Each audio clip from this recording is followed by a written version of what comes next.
du côté de l'Union européenne, et pourquoi en Afrique c'est difficile. On tentera donc de répondre à cette interrogation et pourquoi pas proposer des solutions pour que l'Afrique soit véritablement unie. Alors, ils sont toujours en plateau avec nous ce matin, Didier Jimkouar, Jean-Paul, professeur Jean-Paul Mbelek et notre consultant Abdul Ndam. Alors, Didier Yumkwa, pourquoi est-il difficile pour l'Afrique d'accorder ces violons? Pour répondre à ta question, Narcisse, je vais partir d'abord par un postulat. Tu as dit que pourquoi l'Union africaine ne peut pas être comme l'Union européenne.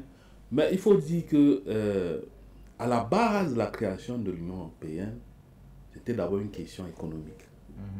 Parce que tout commence d'abord par l'entente autour du charbon.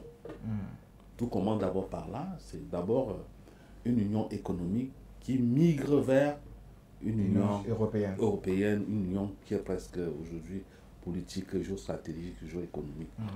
Mais le problème en Afrique, c'est que les pays africains n'ont pas la même histoire. Les pays africains n'ont pas la même histoire. Il y a des pays qui ont connu la colonisation, il y en a qui n'ont pas connu la colonisation. Il y a des pays africains, même type de colonisation, il y a des pays africains comme l'Afrique du Sud qui a connu l'apartheid, d'autres n'en ont pas connu. Donc, tout le continent est traversé par plusieurs types d'impérialisme. Vous avez les pays lusophones, vous avez les pays anglophones, vous avez les pays francophones.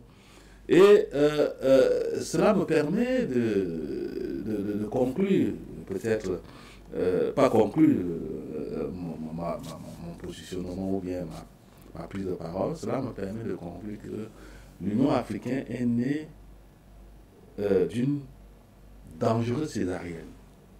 Parce qu'au départ, il y a quand même deux blocs. Il y a le bloc de Monrovia, qui pense que l'Union africaine doit être construite sur une idéologie, sur une doctrine panafricaniste. Il y a le bloc de Casablanca, très influencé par la métropole, la France, par les Occidentaux, qui pensent que de bout en blanc, on ne peut pas, de but en blanc, on ne peut pas parler du panafricanisme, il faut aller petit à petit. Et pour finir en 1963, c'est le bloc de Casablanca qui prend le dessus sur le bloc de Monrovia et naît comme ça l'Union africaine. Et l'Union africaine a ses missions, a ses objectifs à atteindre.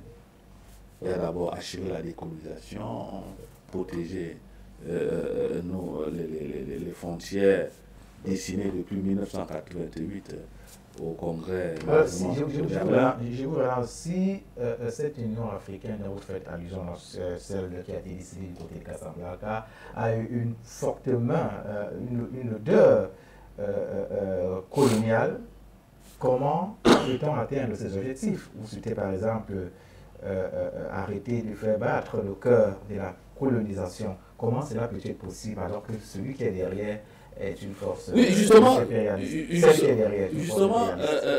bon, il y a des panafricains qui pensent que l'Union africaine a échoué. Bon, mais il y a des intellectuels, je peux citer comme ça le professeur Propondi, qui vous dira que l'Union africaine n'a pas échoué, qu'il y a quand même eu des avancées. Mais moi, je vous dirais que, bon, c'est un peu la dialectique du verre à moitié plein, du verre à moitié vide. Il y a quand même des avancées, c'est vrai, mais l'Union africaine n'a pas atteint les objectifs qu'elle s'était fixés dès 1963. Parce que la preuve que, jusqu'à présent, il y a encore des poches de conflits. Il y a encore des poches de conflits, vous avez la pauvreté, nous ne sommes pas sortis de l'auberge. Et en plus, le plus grave, c'est que presque 70% du financement de l'Union africaine provient de l'Union européenne. L'Union africaine aujourd'hui est présentée comme une cellule de la France-Afrique, quelque chose comme ça, ou bien l'Union européenne. Mais il faut dire qu'à la base, les pays, surtout francophones, n'ont pas eu une vraie indépendance. Les pays francophones, leur indépendance était conditionnée par des accords de coopération et des accords de défense. et entretenu pendant longtemps, jusqu'à une certaine date, par la France-Afrique. Vous n'avez qu'à voir que certains pays, comme le Mali aujourd'hui, quand vous regardez ce que le Mali est en train de faire, et même le Tchad hier, ça, c'est pour montrer à la France, comme disait le professeur Gabriel Bock, que la France décolonise sans se décoloniser. Donc, le problème est beaucoup plus politique. Vous comprenez ça? La France ne veut pas abandonner ses précarés parce que c'est grâce à ces anciennes colonies que la France peut renforcer sa position comme membre du Conseil de sécurité, ou membre du Conseil de sécurité aux Nations Unies. Donc, il y a d'abord tous ces travers, tous ces obstacles-là. Par exemple, le franc CFA. Le franc CFA, qui aujourd'hui est l'un des derniers vestiges de la colonisation, est une lourdeur, empêche l'Union africaine de mener à bien ses missions. Et l'Union africaine aujourd'hui vue un peu comme le syndicat des chefs d'État africains, parce que jusque-là, l'Union africaine ne parvient pas à atteindre ses objectifs. On a vu par exemple le conflit en Côte d'Ivoire entre Barbeau et Ouattara. L'Union africaine était presque absente, presque inaudible à fond. On n'a pas entendu parler. C'est plutôt la CEDEAO qui a réussi quand même à se faire entendre de sa voix, mais l'Union africaine était presque absente. Donc il y a d'autres conflits. Même pour les conflits actuels. Pour les conflits actuels, au Burkina Faso, on ne voit pas la position de l'Union africaine, mais plutôt la la CEDEAO. c'est plutôt les CEDEAO régionaux qui font entendre leur voix. Et vous voyez que c'est beaucoup plus la CEDEAO. Ça avance beaucoup plus vite parce que là aussi, il y a d'abord le fait que nous n'avons pas eu la même histoire. C'est vrai que nous allons vers une histoire, un destin commun, mais l'histoire n'est pas commune, bien qu'on est en train d'aller vers un destin commun, mais on ne peut pas jeter le bébé avec l'eau du bain. L'Union africaine a quand même posé des jalons du panafricanisme prochain. Alors, professeur Jean-Paul Mbele, disait Yonkwa évoque le silence de l'Union africaine dans les crises dont fait face certains pays africains aujourd'hui. Quand on a lancé l'Organisation Unité africaine, la priorité c'était d'abord de libérer le continent africain. C'est-à-dire que au moins accorder l'indépendance, ne serait-ce que formelle, à la plupart des États africains, ce qui a été fait. Les derniers États en date, il s'agit du Zimbabwe, bon, après l'Angola, le Mozambique, Guinée-Bissau, Cap-Vert, il y a eu l'Afrique du Sud, Zimbabwe, Afrique du Sud, et finalement la Namibie aussi. Donc toute la partie qui était encore dans les années 60, directement occupée par les colons, a été libérée quand même. Donc c'est un effort louable. Alors maintenant vient l'Union africaine. Ça, comme je dis, il y a à peu près 20 ans, on voit déjà que l'organisation de l'unité africaine, on va organiser une unité telle que déclare le nom. On suit l'Union africaine. Or, l'Union africaine, cette fois-ci, le nom refait penser à Union européenne. Et qu'on ne peut pas s'empêcher, quand on entend Union africaine, de regarder du côté de l'Union européenne, parce que ce sont des dénominations construites sur la même base. Union suivi d'un adjectif qui qualifie le continent. Union africaine, Union européenne. Alors, mais qu'est-ce qui se passe du côté de l'Union européenne? Elle est inféodée aux États-Unis, inféodée aux 13 familles, je ne sais pas si vous les connaissez, bref, ceux qui gèrent la planète. Et l'Union africaine, elle n'arrête pas d'être plombée. Parce qu'on a eu un grand promoteur de cette idée de l'Union africaine, dans le sens tel que nous le souhaitons, nous les peuples africains, surtout nous les panafricanistes, c'était Muammar Kadhafi qui a été assassiné, vous savez de quelle façon. Voilà, il y avait un projet d'une banque à Abuja, et puis également d'un fonds monétaire africain à Yaoundé. Bon, tout ça est mort avec le guide, Kadhafi. Bon, ceux qui l'ont assassiné savaient très bien ce qu'ils faisaient. Et depuis, nous allons le problème libyen, qui crée un problème de terrorisme dans le Sahel, et voilà, dont l'Afrique est déstabilisée.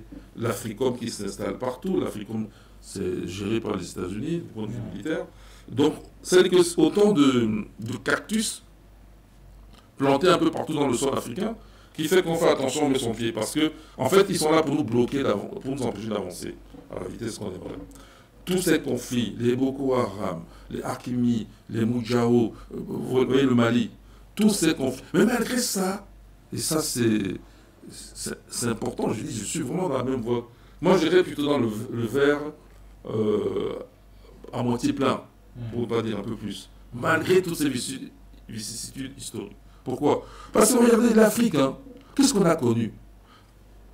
Nous sommes, bien qu'étant le berceau de l'humanité, bien qu'étant le continent le premier civilisé du monde, inventeur des sciences, tout ça, vous savez, c'est normal, hein, l'homme est en Afrique, ce n'est que logique. Alors, qu'est-ce qui s'est passé? On a eu l'esclavage. Plus de 400 siècles d'esclavage. Et vous savez, je vais vous dire une chose, hein, quand on dit, et même plus encore de 400 siècles, parce que quand on dit esclavage, 400 siècles d'esclavage, tout le monde pense à l'Afrique noire. Et comme on aime le dire aujourd'hui, subsaharien. Eh ben non! L'esclavage a sévi jusqu'au début du XXe siècle en Afrique du Nord. Et c'était des blancs. La couleur blanche en Afrique du Nord est beaucoup plus due à l'esclavage. Je parle du teint blanc. Est beaucoup plus due à l'esclavage. C'est bien, hein, aux invasions. Parce qu'on dit, ah, les invasions arabes. Non. Il y a combien d'Arabes? Il y a combien d'Arabes encore aujourd'hui dans la péninsule arabe? Combien d'Arabes ont quitté la péninsule? Sans compter que le peuplement initial de l'Arabie, c'est un peuplement noir. Je rappelle encore une fois que Antar, c'est le euro de l'Arabie pré-islamique. Et Antar, c'est noir. Pour être grand guerrier, tout et tout. Antar. Voilà. Donc, c'est un peuplement, le peuplement blanc de l'Afrique du Nord est essentiellement un peuplement d'esclaves blancs, des Européens, vendus par d'autres Européens. Et ils atterrissent soit au Proche-Orient, soit en Afrique du Nord. À l'époque, on les appelait les États barbaresques. D'ailleurs, c'est ce conflit qui amène aussi, finalement, jusqu'à l'invasion de l'Algérie. Hein. C'est tardif. Je rappelle que le précédent président tunisien est descendant d'esclaves. Et Essebsi s'appelait. À sa mort, on a rappelé ses origines. Son grand-père était un esclave capturé en Sardaigne, en Italie. La Sardaigne fait partie de l'Italie. Et nous sommes là au début du XXe siècle. Voilà. Donc ça, c'est bon à rappeler pour montrer que l'Afrique est plombée. Après, dès que l'esclavage des Noirs, cette fois-ci, finit, qu'est-ce qui se passe à la colonisation? Les travaux forcés, la misère. Je veux savoir une chose. Est-ce que lorsqu'on parle de problème écologique, est-ce que ce problème écologique, je sais parce qu'on a un spécialiste sur le plateau, est-ce que le problème écologique se posait avant la colonisation en Afrique noire? Non. Quand les Européens arrivent ici pour coloniser, les éléphants pullulent partout, les lions, les buffles, tout ça, c'est pas les zèbres, c'est partout. Il y a même l'okapi au Congo, qui est encore en abondance, et les forêts, n'en parlons pas. Les Africains ont su traiter l'environnement. Donc, or, maintenant on parle de rhinocéros en voie de disparition, les éléphants en voie de disparition, tout ça c'est en voie de disparition, même les lions en voie de disparition, sans compter les essences au niveau des arbres. Tout ça c'est quoi? C'est ce contact avec l'Occident qui n'arrête pas d'épuiser l'Afrique. Vous voyez? C'est-à-dire que nous voulons organiser l'Afrique, l'Union africaine, ils tuent Kadhafi. Nous voulons organiser l'Afrique, ils viennent mettre leurs capitaux, et c'est-à-dire la corruption. Parce qu'on interroge le financement de l'Union africaine. Il y a eu une proposition faite à un sommet qu'il y a eu à Kigali, où on disait qu'il fallait prendre 0,2% du commerce au niveau des télécommunications en Afrique. Bon. Où ça en est? Est-ce que ça suffit? Vous voyez bien que le fait que, et même Israël qui demande un siège d'observateurs à l'Union africaine, tout ça signifie que, et même le siège de l'Union africaine va construit par la Chine, tout ça signifie qu'il y a trop d'émissions étrangères dans l'Union africaine. Et ça vient donc plomber l'avancement. C'est ça qui fait que l'Union africaine, au lieu de s'occuper des vrais problèmes, ne peut pas s'impliquer ni au Mali, valablement, en tant qu'Union africaine, comme le mot le dit, ni même dans un conflit qui oppose le Maroc à l'Algérie. Ça fait quand même un moment que ça dure.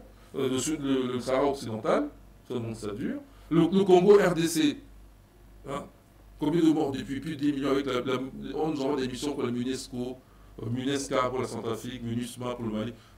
On ne peut pas organiser une armée africaine digne de ce nom. Alors la CEDEAO prend le relais. Et malheureusement, la CEDEAO également, on voit qu'elle obéit aux injonctions d'un président comme Macron. On a vu le cas pour le Mali dernièrement. Voilà. Donc, tous ces plombages. Et on a aussi des gens qui sont des carriéristes.